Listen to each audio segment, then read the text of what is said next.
The following programming is sponsored by the Pennsylvania Pro-Life Federation. The views expressed do not necessarily reflect the views of this station, its management, or Beasley Media Group.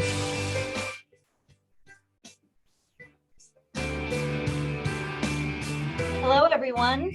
Welcome to Positively Pro-Life, a podcast brought to you by the Pennsylvania Pro-Life Federation.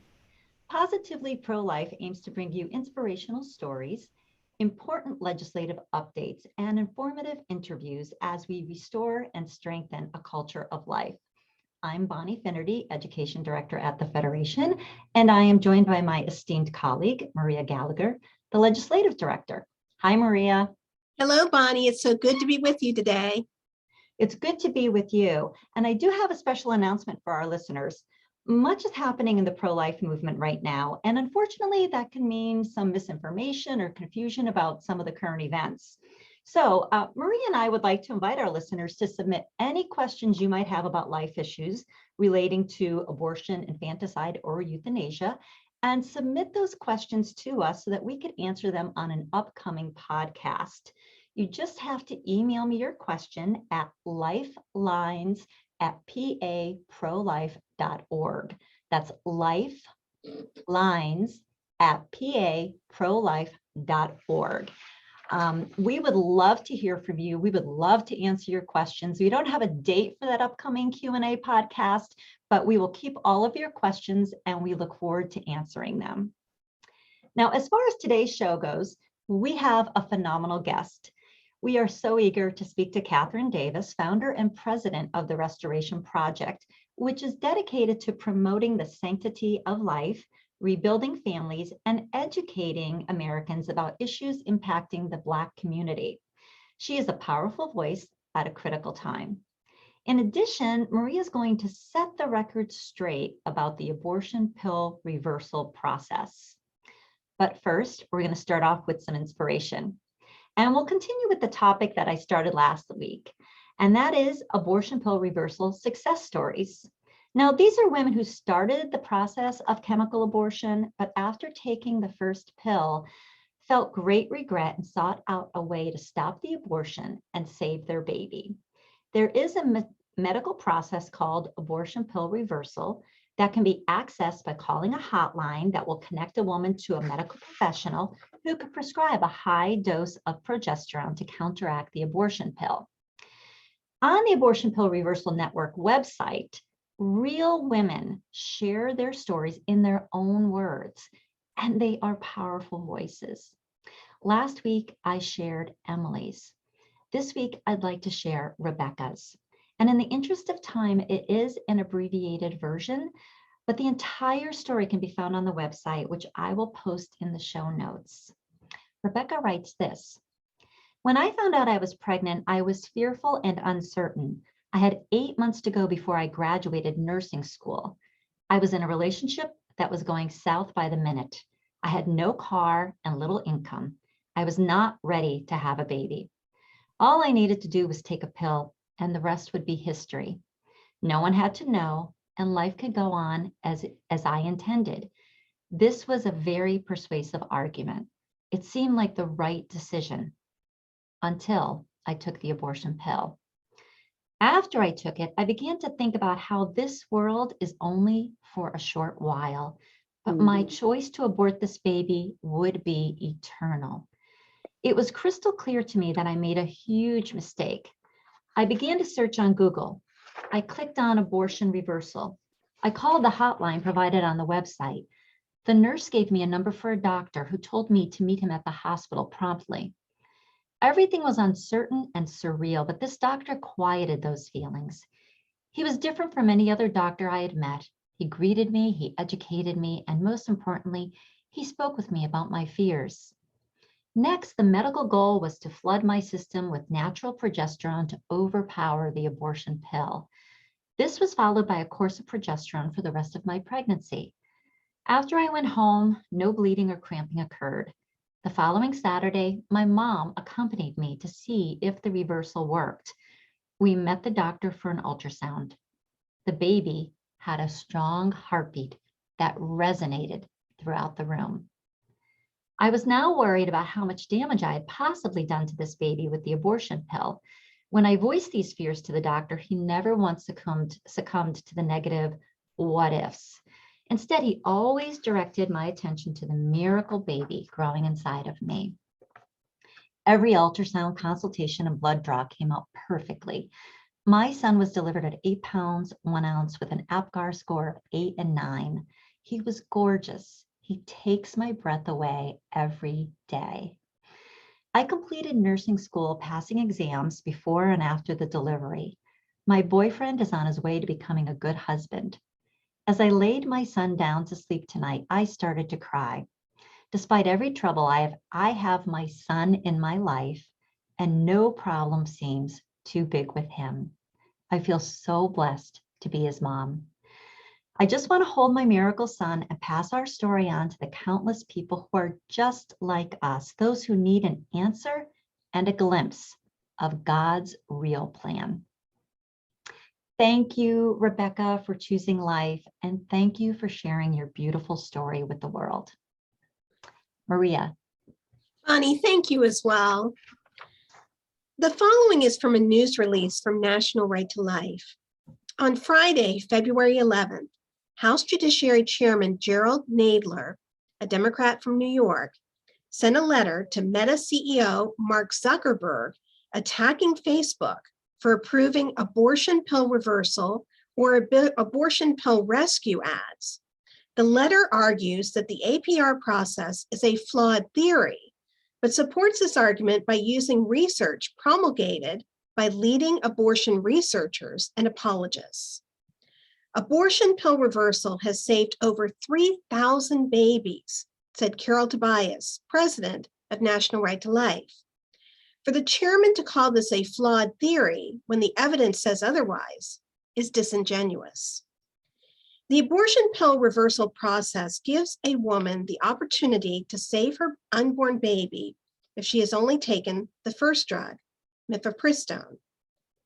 Several years ago, 2 doctors, George Delgado of California and Matthew Harrison of North Carolina, independently theorized that they might be able to counteract the effects of mifepristone by giving the body enough additional progesterone to outcompete mifepristone at the body's hormone binding sites. If done before the second pill, the prostaglandin is taken. Prescribing progesterone is a recognized treatment for women who face miscarriage because of a history of low progesterone in pregnancy. Since then, several studies have been done showing that the success rate of the APR protocol is 64 to 68%. The idea that abortion pill reversal is based on flawed theory shows a lack of basic scientific knowledge, said Matthew Harrison, MD, a pioneer of the abortion pill reversal process. Our studies have consistently shown an up to 68% effectiveness rate versus only up to 23% fetal survival if nothing is done. And over 3,000 babies are now alive and represent a wave of abortion survivors that are a living voice for the unborn. Let's make this emergency use protocol available for the moms that change their minds about abortion. Bonnie. Thanks so much, Maria. We got to get the truth out about this. It is my pleasure to introduce our guest for today. Catherine Davis is the founder and president of the Restoration Project. She often partners with the National Black Pro-Life Coalition, the Network of Politically Active Christians, and the Frederick Douglass Foundation in an ongoing effort to educate Americans about the issues that are impacting the Black community. Catherine, a public speaker and civil rights champion, is a magna cum laude graduate of Tufts University who attended the University of Bridgeport School of Law.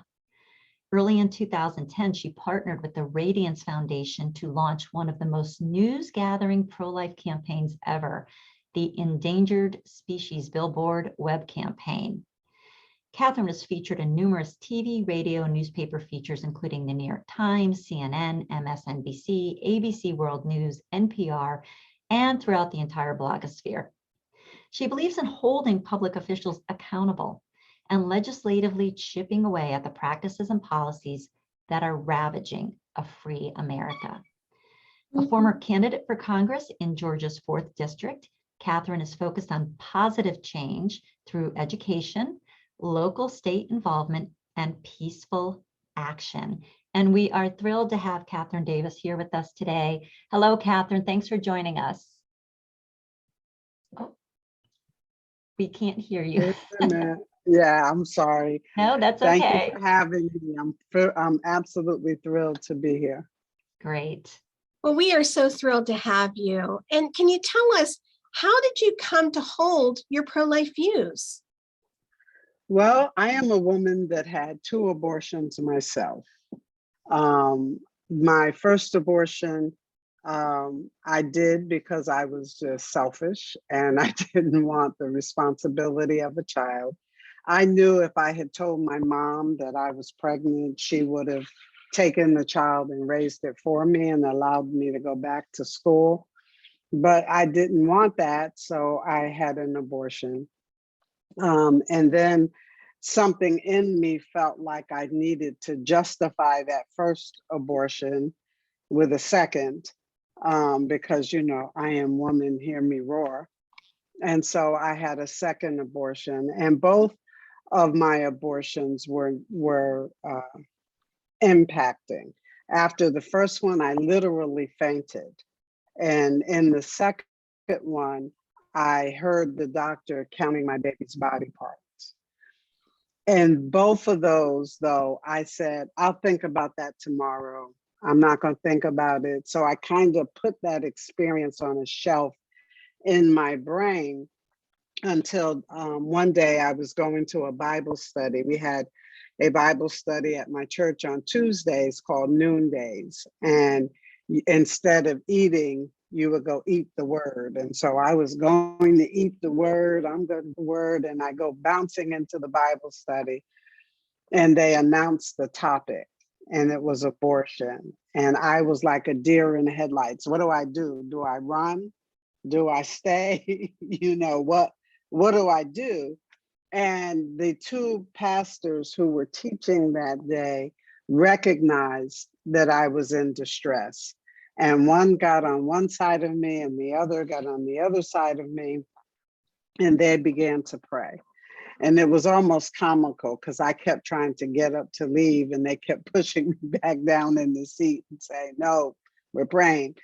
And they prayed until they felt that I was healed. And then one of them put a book in my hand, Grand Illusions, The Legacy of Planned Parenthood, and said, read this and go do something about it. And so I did. I went home and I devoured the book in like a day and a half. And that very next day after I finished reading it, went to Virginia Right to Life and began to volunteer to speak against abortion. And that started my career, so to speak, in being a pro-life advocate. We have something in common because I read Grand Illusions and that's how I became a pro-life advocate as well. Yes. So I highly recommend that book.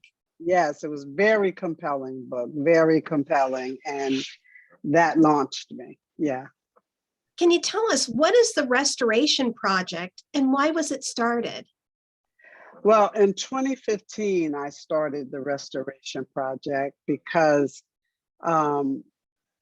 actually, let me back up. I actually didn't want to start the Restoration Project because I felt like there were so many pro-life organizations out there that we didn't need just another one. But I had a God encounter, and he told me to get my 501c3 because I speak about life a little bit differently than many of the major pro-life organizations. I talk about it from the perspective of who abortion is having the greatest impact on, which is the Black community. And so I go around the nation educating about abortion and its impact. And so I needed to be able to raise resources to do that because I'm not independently wealthy. So I started the Restoration Project, which is a pro-life pro-family, pro-education organization that right now is focused on life, because without life, there's no family that needs an education. Well, I think you might have just mentioned the 3 pillars upon which your organization is founded. Why are those so foundational to what you do? Yeah, so, well, as I said, without life, there's no people.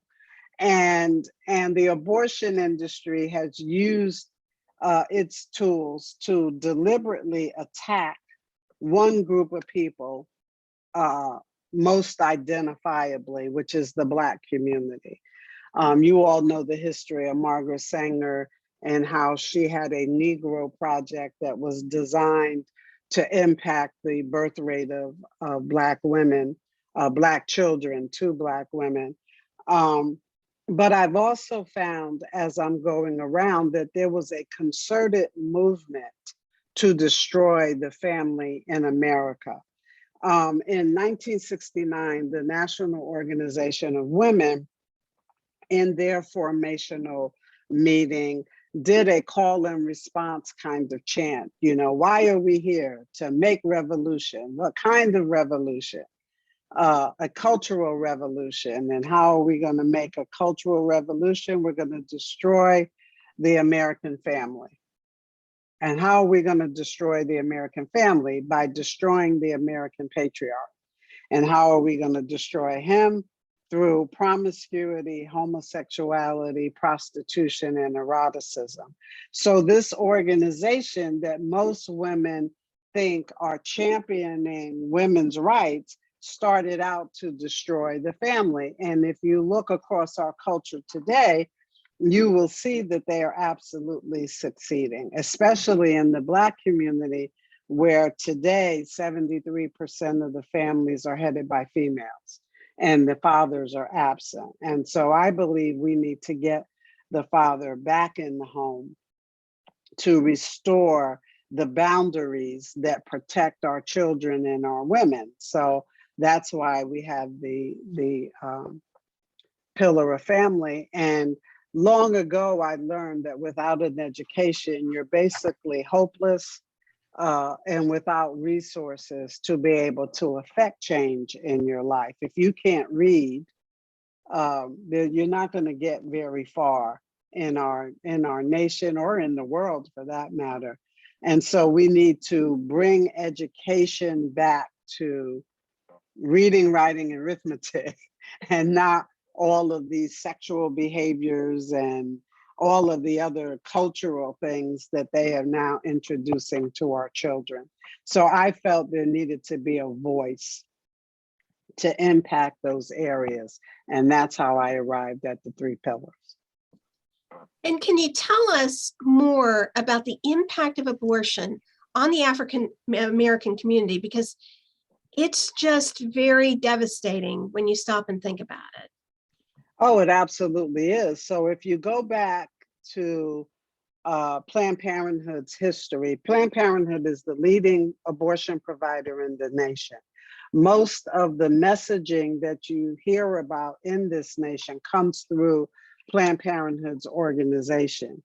And they have continued the Negro Project that Margaret Sanger launched in 1939 to impact the Black birth rate.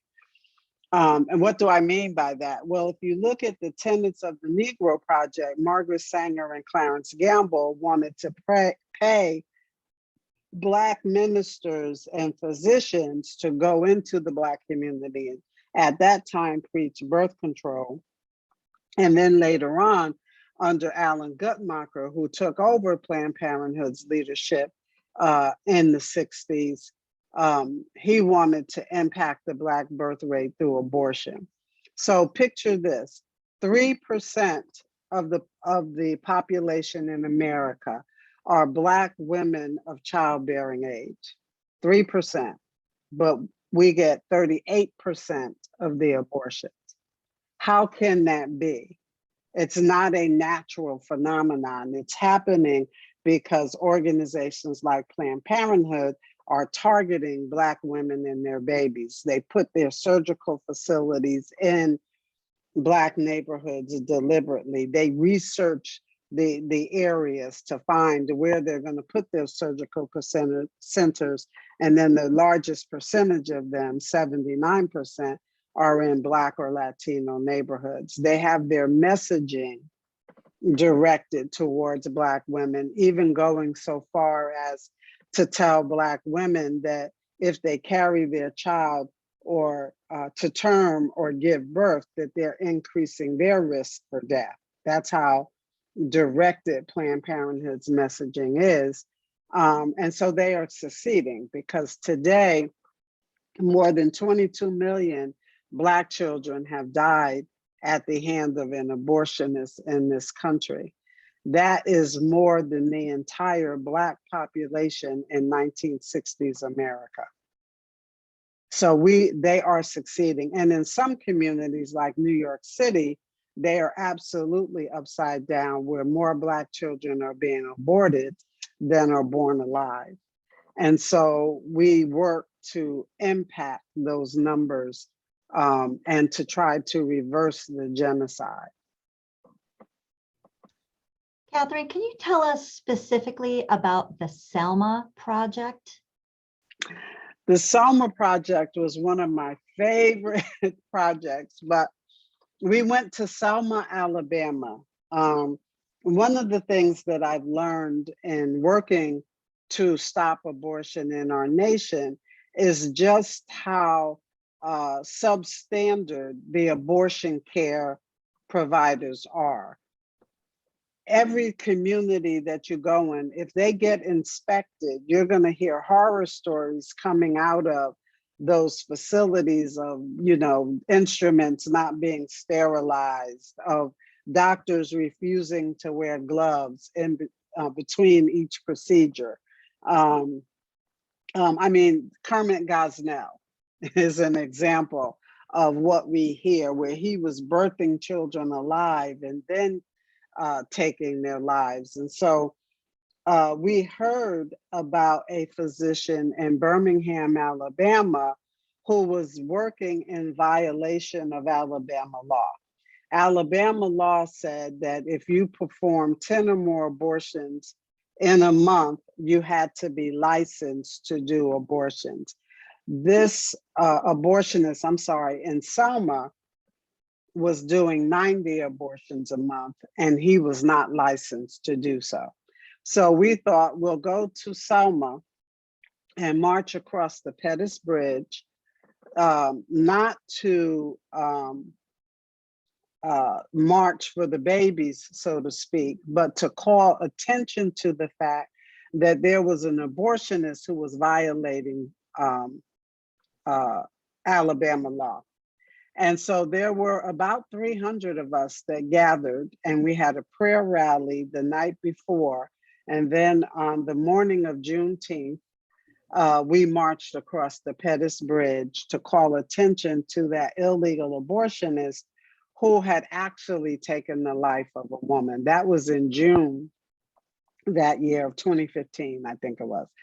Well, by December, that abortionist was out of business, not because the state closed them down, but because the community closed him down. Once they found out what he was doing, he got major pushback from the community there in Selma. And so he became a weight loss clinic by December of that year. Yeah, that was one of our better projects that we did. Phenomenal. Now, why do you think your billboard project with the Radiance Foundation generated such a strong media response?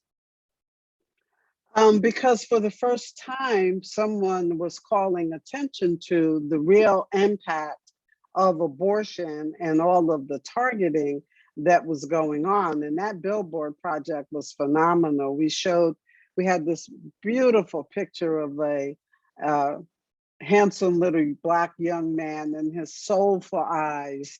And all it said was toomany-aborted.com. And so the media were like, what do you mean? what are you talking about? And so we were able to then get into every major media outlet in the country except Fox. Fox was the only one that didn't interview either Ryan or myself.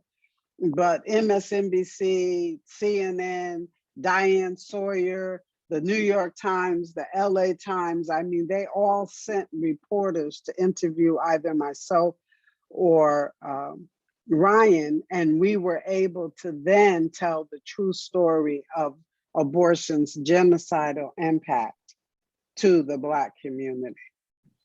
It was phenomenal. And it was so successful that Planned Parenthood paid a marketing firm called Belden Rusanello to come up with talking points that they could disperse amongst their followers, so that if people were talking about our billboards, they were giving them talking points like, ask why they want to make the disparities in healthcare for Black women worse. Why are they trying to make it worse? That was actually one of their talking points that they say still to this day.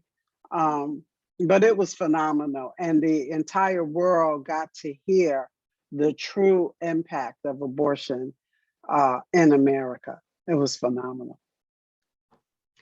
Catherine, do you have any upcoming projects for the Restoration Project? Well, I do a couple of things that I am continuing to do, despite something that I'm going to announce to you in a few minutes. But I travel the nation educating women of influence, pastors' wives, ministry leaders, etc., about abortion's impact in the Black community. So if I can get between 30 to 50 women of influence together, I buy them lunch. I take them to a very nice restaurant. Right now I'm using Maggiano's because I love their family style. And it's so much good food. And I educate about abortion's impact. The other thing I do here in Georgia, where I'm located, is I have a monthly luncheon for the pro-life community. It's called Luncheon for Life.